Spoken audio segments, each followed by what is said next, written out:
to those Monday through Saturday who are wrestling with the demons and the devils of poverty and abuse and anxiety and fear and oppression, then the church becomes good for nothing. But our duty as the church is to make Jesus resourceful to those on the bottom of life. Hi, this is Bishop James Dixon. Welcome to the Empowered by Faith broadcast, brought to you by James Dixon Ministries and the Community of Faith Church. We are so excited that you've joined us today because the message is going to enlighten, inspire, and empower your life. We teach and preach faith because when you live by faith, all things are possible. The word today that I'm delivering is from Matthew chapter 5. It's entitled, The Perfect Time to Be the Church. When the world is at its worst, the church should be at its best. When the world is severely dark, the church is supposed to be the light. This message is going to bless you immensely. But before I teach it, I want you to watch this video because it's about compassion in action. We are a battleship church, not a cruise ship. We go out to where people are suffering and hurting, and that's where we make our difference. Watch this video and then the message. What makes a church a great church? It's not the size of the membership or the size of the building. It isn't how popular the pastor is. Bishop James Dixon and the Community of Faith believes a great church is a church that makes a great difference by serving the needs of others. And that's what we do for the glory of God. So like Jesus, we are moved with compassion when we see the masses of suffering people. This is why Bishop James Dixon and the Community of Faith has a ministry called Compassion in Action. And when you visit us, you'll see compassion in action as we serve food to over 10,000 people each month. You'll see compassion in action through our Coats of Compassion project that provides thousands of coats for children in need and for homeless, disadvantaged adults. You'll also see compassion in action during Christmas through our annual Toys of Hope project. In December 2020, we filled our church with enough toys to serve over 5,000 children. In these and many ways, the Community of Faith Church is serving the needs of others. So when you support the Community of Faith financially or partner with James Dixon Ministries, just know that you are changing lives. In fact, you are saving lives. And Jesus said, what you do for the least of these, you have done unto him. To give, go to www.thecommunityoffaith.org or text to give 713-338-9011.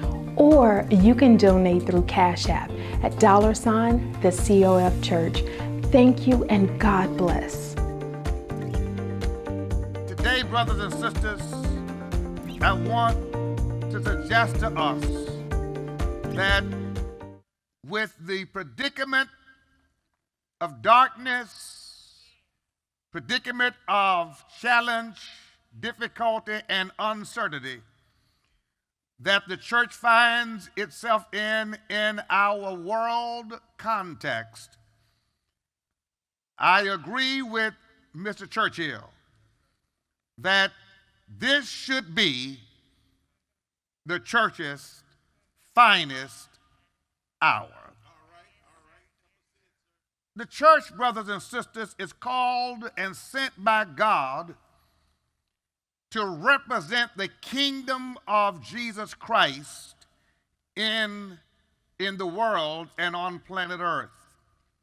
The church, the body of Christ, this kingdom agency is assigned by God to be the collective voice, which is purposed to be the most provocative force of love, justice, peace, and hope through God in the world.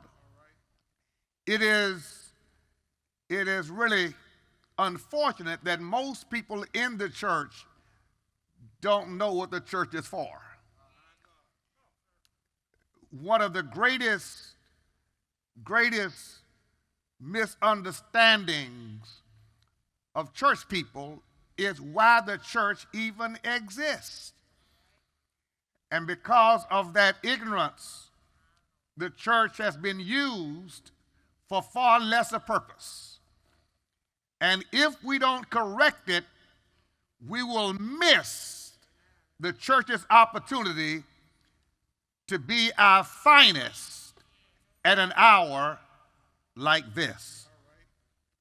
For too long, the church has relegated itself to an inconsequential status and is now standing on the borders of insignificance. In all of our ecclesiastical and liturgical distinguished separateness, our denominational and conventional busyness, and in spite of our commercialized entertaining theatrics, the church has become a boring unnecessary, especially to those who are woke. The church has become a boring and unnecessary, and even worse, to many we become an annoying image of hypocrisy. I submit to you that it is time for the church to acknowledge that the pomp and circumstance of marginalized religion is become like an old shoe, a show that no longer sells, an outdated machine that for our times, in fact, times like these, a woke generation finds this version of the church of no use. Yes, we are in a critical hour, for the church has lost much of its appeal, its attractiveness, and worse than that, even we've lost the world's interest. Boring, the sideshow of religion. Boring, choirs singing eloquently that have no relevance.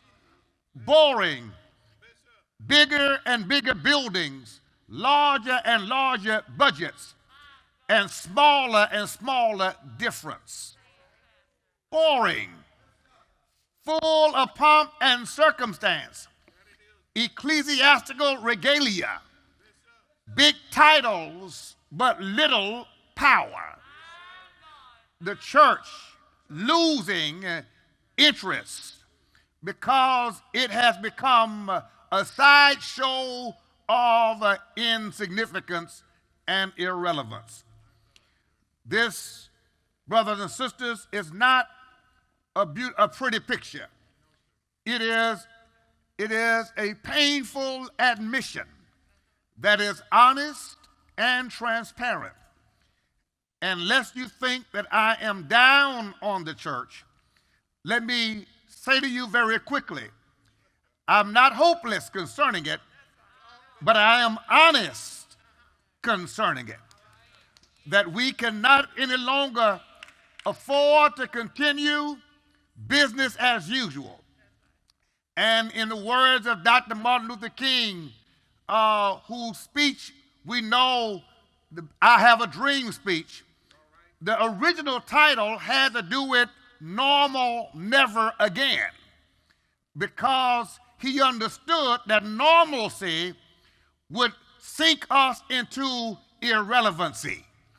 And I'm saying to the church today that perhaps God has given us a pause in the pandemic in order for us to interrogate ourselves and to investigate ourselves to see, are we truly representing Jesus Christ and his kingdom for such a time as this? The question is, does Jesus have anything to offer broken people in times like these? Does Jesus have anything to offer broken people, broken families, a broken society, a broken justice system, and a broken world in times like these. And brothers and sisters, the church is supposed to be the agency with the answer. What the world wants to know from the church is not how big your building is, not how large your budget is, not what titles do you hold within the congregational construct, whether you're the chairman of deacons or the president of the board of trustees or the bishop or the apostle or the super apostle, whether you are the president of the women's ministry, 1, 2, or 3 circle, the Ruth Guild or the Rachel Circle, or whether you are whatever you call yourself. The world is not interested in our titles, but the world is interested in our testimony. What is it that Jesus has to offer through the church at a time like this? It is my firm belief that if the church is willing to allow God to reshape our thinking and to realize. I know this message is blessing your life, and we'll be right back to it in a moment. But I want to remind you to follow me on social media, on Facebook, Instagram, Twitter, and YouTube. I want you to be a partner with me in this ministry because together we can make a difference. The Community of Faith Church is a battleship church looking for people just like you to join us as we change the world in the name of Jesus. Well, for now, let's get back to the word, and I'll be back in a moment. If the church is willing to allow God to reshape our thinking and to realign our thinking and our operations to be in compliance with the purpose and the role of the church according to Jesus, we can prove at a time like this that this is the perfect time to be the church. When the world needs Jesus the most, the church can be at its best. I need you to get that. When the world needs Jesus the most, the church then can be at its best.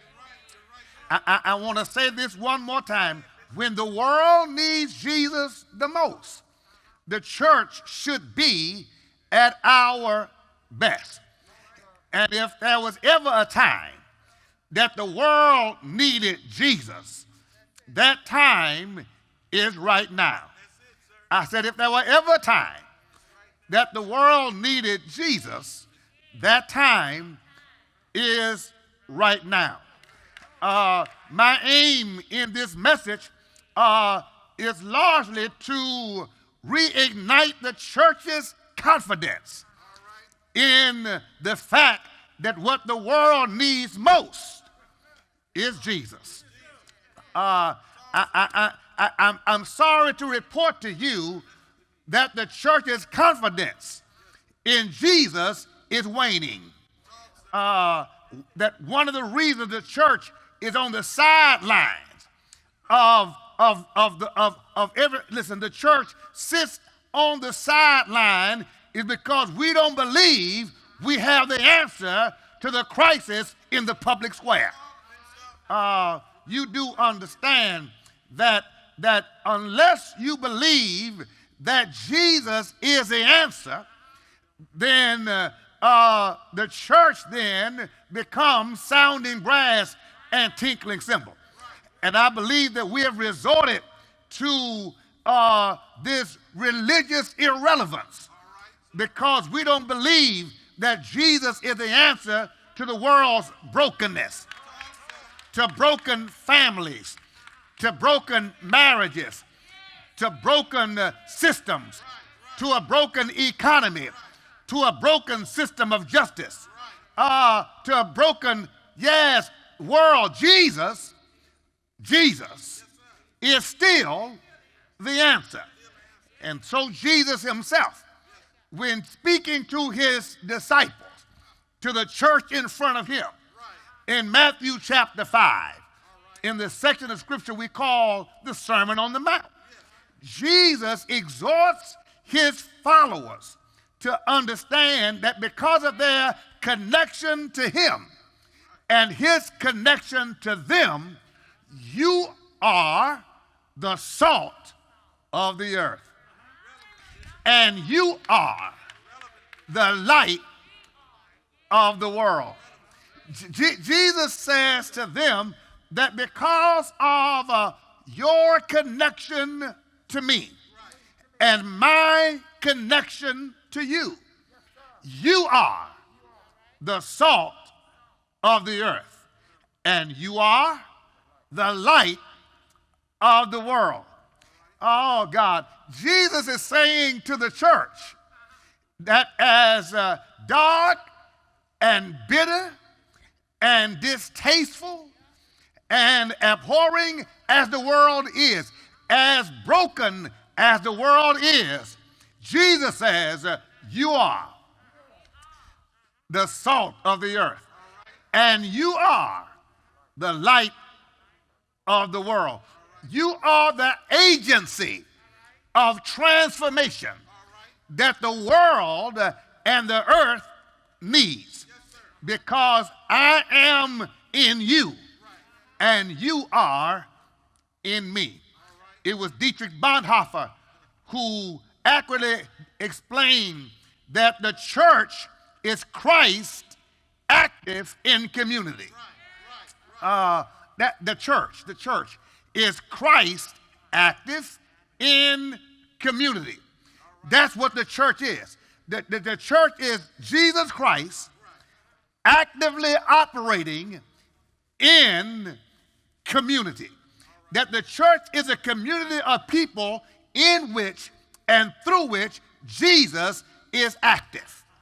And so if the church is the community with Jesus active in and through that community, then we have the capacity to impact the earth's condition and to transform the world's predicament based on the power and the potency of Christ active in and through us. Oh my God, I wish I could make this plainer. Keeping with Bonhoeffer's description, the church is Christ active in community. So where the church shows up and Christ is active in it and through it, it's able then to address the worst conditions, the most deplorable predicaments through the active power and potency of Jesus Christ. Oh my God, you are the salt of the earth, and you are the light of the world.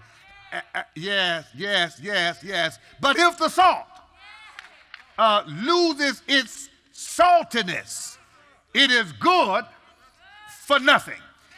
It is good for nothing. It's good for nothing. Big choirs, but good for nothing. Big buildings, but good for nothing. Roads, but good for nothing. Titles, but good for nothing. And so today, brothers and sisters, I want to give you three things that I believe the church needs to be about based on this teaching of Jesus in order for this to be our finest hour. This is a perfect time to be the church when there's a broken system of injustice, when racism is rampant, when poor public policies are overburdensome to social classes of people. This is a good time to be the church. When schools are failing, when governments are teetering and tottering, when there is discrimination, hatred, and abuse, when sex and human trafficking is at its worst. What a good time to be salt and light. So then, what do we do first of all? The duty of the church is to make Jesus relevant. To make Jesus relevant. Relevance means to be pertinent. It means to be applicable to the current context. Let me give you this illustration. If you have a car that runs on electricity, then a fueling station that only sells gasoline is not relevant to you. If your car operates on electricity, you're not going to turn in to a fueling station that only sells gasoline.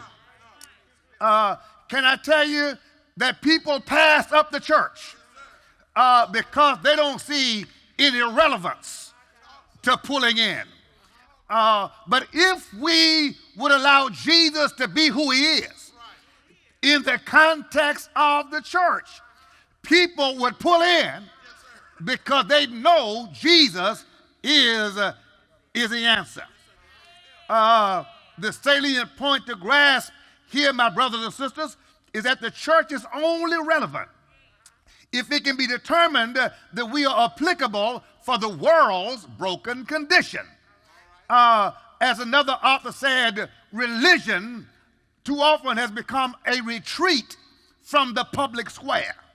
That means that in too many instances, the church has lured people into a safe place called religion that excuses the church from engaging in the conflicts and the difficulties that are at the battlefronts of our times. And so then people pass by because they don't see the church having anything to offer at times when we are dealing with brokenness. But contrary to this, Jesus stands and says, you really are the salt of the earth, and you are the light of the world. Not the Democratic Party, not the Republican Party, not the Libertarian Party, not the Green Party. You are. Oh, I wish I had somebody. The salt of the earth and the light of the world. And we have within us the power to deal with the brokenness. Number two, the church is, the duty of the church is to make Jesus resourceful. Resourceful. The most dangerous threat against the church is our perceived lack of value. You're only as valuable as you are necessary. We're now, brothers and sisters, seeking to win a generation to Christ and to the church who is at best doubtful that the Jesus we promote has anything of true value to offer to our current state of brokenness. We have so misrepresented Jesus that it seems he has no value to offer to the real world.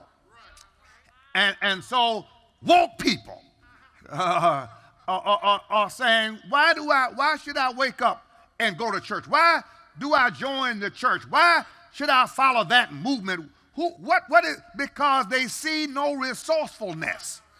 Can I tell you, if our resourcefulness only works on Sunday morning, inside of a sanctuary or worship center, if our resourcefulness is only relegated to an hour and a half experience of religious euphoria that has no, oh God, that has no manifested benefit to those Monday through Saturday who are wrestling with the demons and the devils of poverty and abuse and anxiety and fear and oppression, then the church becomes good for nothing. But our duty as the church is to make Jesus resourceful to those on the bottom of life, whose who's been on the ground for years with the knee of an oppressive system on his neck. We got to make this Jesus resourceful. To single mothers trying to raise 5 kids without a man at the house. We've got to make this Jesus resourceful to kids who are locked up in juvenile detention centers because it had no guidance. We sincerely hope you're enjoying the ministry of Bishop James Dixon. We also hope you appreciate the work we're doing to impact our community and the world. To keep up with Dr. Dixon and all we do, follow Bishop Dixon on all social media. Subscribe to his YouTube at Bishop James Dixon. Follow Bishop D on Facebook and Instagram. Stay connected and you'll be amazed at what we're doing to impact the world for Jesus. Stay connected and stay empowered by faith. Thank you for joining us today for the Empowered by Faith broadcast. Tomorrow morning at 7 o'clock a.m., we'll be back with the conclusion of this message, The Perfect Time to Be the Church.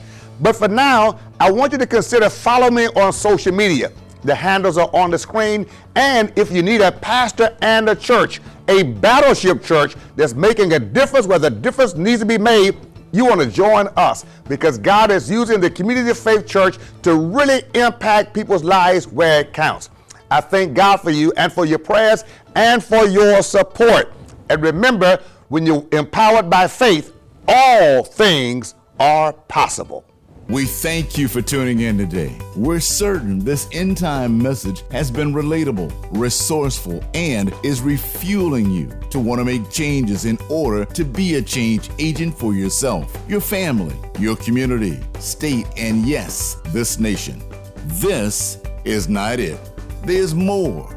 To receive this message in its entirety, simply go to thecommunityoffaith.org, click on the e-giving prompt. Here you'll click on the donation button, and you'll find this message available as an MP3 or MP4. Or you may purchase by text, texting the word GIVE, that's G-I-V-E, to 713-338-9011. Select this message and format preferences. Both are secure ways to obtain this message today.